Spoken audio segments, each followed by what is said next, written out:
Radio Auto, essais croisés. Chaque dimanche, Sud Radio et ses partenaires de Mobility TV essayent pour vous un véhicule sur le marché du neuf, un véhicule qui vient de sortir ou qui vient de ressortir, pourquoi pas. Aujourd'hui, on essaye la Mercedes classe A dans sa toute dernière version, la version restylée. On en parle avec nos trois sociétaires du dimanche. Stanislas Laroumet, bonjour à vous. Bonjour Jean-Marie. Fondateur de Ma Voiture Idéale, Cédric Fréhour, bonjour à vous. Bonjour Jean-Marie. Fondateur de la plateforme Sans Bornes. Et nous sommes avec Mélina Priam, bonjour à vous Mélina. Bonjour. Qu'on peut lire dans l'Auto-Journal. L'Auto-Journal, je le rappelle, excellent magazine qui est toujours dans vos kiosques. La Mercedes classe A restylée. Tiens, un peu de généalogie d'abord. Ça fait combien de versions de la classe A? C'est quand même un tube. Mélina Priam. Eh bien, c'est la 4e génération et la dernière, puisque Mercedes a annoncé qu'ils arrêteraient la classe A en 2025.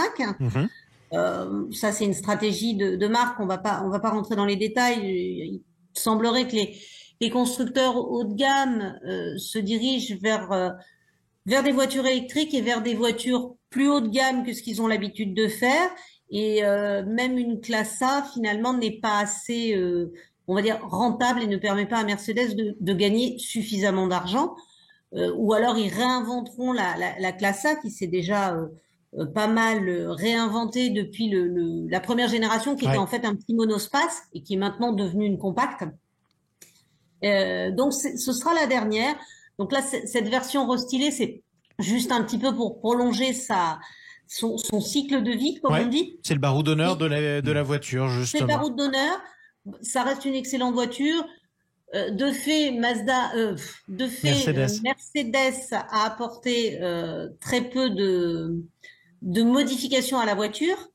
Mais en revanche, ce qu'ils ont apporté une micro-hybridation sur les moteurs qui ne l'étaient pas. Petit point technique. De manière à gagner en consommation toujours et encore, puisque... Petit point technique pour tous ceux qui nous écoutent, qui voudraient s'acheter une voiture mais qui n'ont pas forcément les termes techniques. Micro-hybridation, définition Stanislas Laroumet. MHEV, Mild Hybrid Electric Vehicle. C'est une grosse batterie, si vous voulez, avec un super stop and start qui va s'arrêter un peu avant par rapport à un stop and start classique.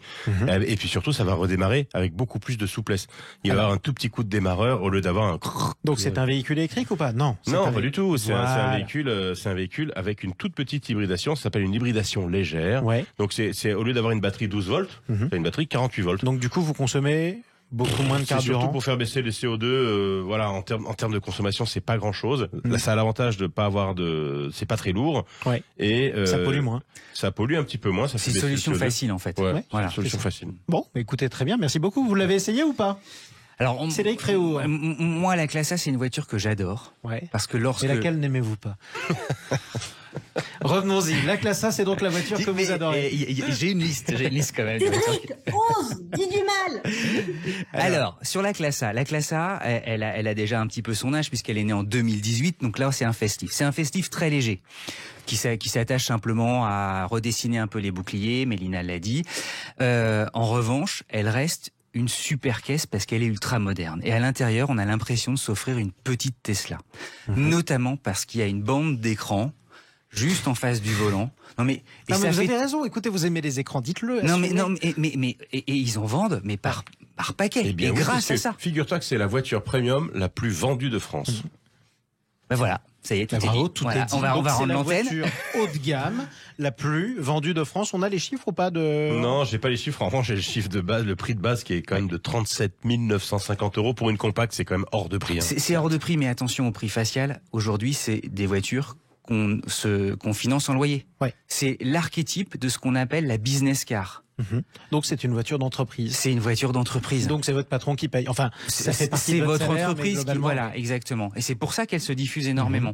Et en plus, elle a un mix de motorisation encore diesel. Donc ça, c'est chouette pour les gros rouleurs. Elle a sinon des très gros moteurs. Ça va plaire à Stanislas. 421 chevaux. Des déclinaisons AMG. Donc c'est parmi les plus puissantes, je pense, 421 chevaux. Dans une compacte. Oui. Ça, c'est le modèle à collectionner. C'est ça. En revanche. Ça, c'est le collector ultime. Faut aller tout de suite, celui qui a un peu de sous, faut y aller. Véhicule d'entreprise, Stanislas Laroumet, pour en faire quel type d'utilisation? Une classe A, c'est un peu comme c'est une Golf. Voilà, c'est une Golf chic. Ouais. Après, c'est moins habitable qu'une Golf, c'est un peu moins confortable aussi, surtout si vous la choisissez en MG Line, ce qui est encore une fois, je l'ai dit la dernière fois sur le Mazda, c'est les grosses roues, ça pénalise le confort. Il faut arrêter avec les grosses roues, c'est pas bien, c'est moins confortable. Alors oui, c'est joli, oui, bon, moi j'aime pas. Elle est super belle. Oui, Attends, mais les grosses roues, tu peux prendre des jantes de 17, ça suffit largement, ou 18. C'est vrai, mais bon, quand on sort du classe A, on a envie d'un truc un peu chic quand même. Ouais, mais là où je suis d'accord avec Cédric, c'est que c'est une voiture assez valorisante, c'est une voiture qui est très agréable à conduire, c'est une voiture qui est très bien présentée. Qui se la raconte pas aussi. Elle fait pas m'as-tu vu pour une Mercedes. Mais plutôt, franchement, elle est discrète. Comme une Audi A3, mais par exemple, c'est mieux pour moi qu'une BMW série 1. Avant, la série 1 de BMW, elle avait un réel intérêt parce que c'était une propulsion. Maintenant, elle est de traction comme les autres, donc elle fait pas mieux que les autres. N'empêche, vous vous rendez compte, il y a 10 ans, vous aviez dit au chef de Mercedes, quand on montera dans 10 ans dans une Mercedes, on sera content d'avoir l'impression d'être dans une petite Tesla. C'est dire quand même l'inversement des puissances, ouais. Qu'est-ce qu'on en fait, Mélina Priam, de cette Mercedes classe A dans sa dernière version restylée? Ce qu'on en faisait jusqu'ici, alors c'est vrai que Stan l'a souligné, pour une compacte, elle est pas très spacieuse. En fait, la classe A, c'est presque une grosse citadine. C'est-à-dire que si vous voulez une voiture familiale, c'est pas la compacte qu'il faut acheter. Après, elle reste, Cédric l'a dit, très très agréable à l'intérieur. C'est vrai qu'il y a un style, il y a une ambiance qui est très plaisante, très valorisante. Ouais. Mais son défaut, je dirais, en termes de vie à bord, c'est son habitabilité. C'est-à-dire que à l'arrière, si vous voulez embarquer des passagers, ils seront pas, ce sera pas confort et ils seront à l'étroit. C'est presque un coupé, quoi. Oui, non, parce que vous avez quand même pas la ligne d'un coupé. C'est vraiment une petite compacte, une grosse citadine. Cédric, et elle est chère quand même pour une voiture de ce gabarit. Et d'autant plus que l'intérieur est souvent noir, parce que ça vieillit moins vite, on voit moins les traces du temps, et que les sièges sont très très enveloppants à l'image un peu d'une Porsche 911. Donc quand t'es derrière, vraiment t'as l'impression que tu dois écarter le siège avant, sinon, et comme le ciel de toit est tout noir, le plafond est bas. Alors, cela dit, elle est super sympa à conduire et je pense que je vais pas faire offense à Mélina et à Stan qui adorent tourner leur volant. Elle est vraiment sympa. C'est super. Tiens, c'est sûr. Dernier Stan point. le disait tout à l'heure, jusqu'à la précédente génération, c'est vrai que la série 1 avait un petit avantage parce que c'était une propulsion. Ça n'est plus le cas et notamment en version AMG. Mercedes a prouvé qu'on pouvait mettre de la puissance sur une traction et ça fonctionne et c'est très sympa. Et ça, c'est quand même parfait.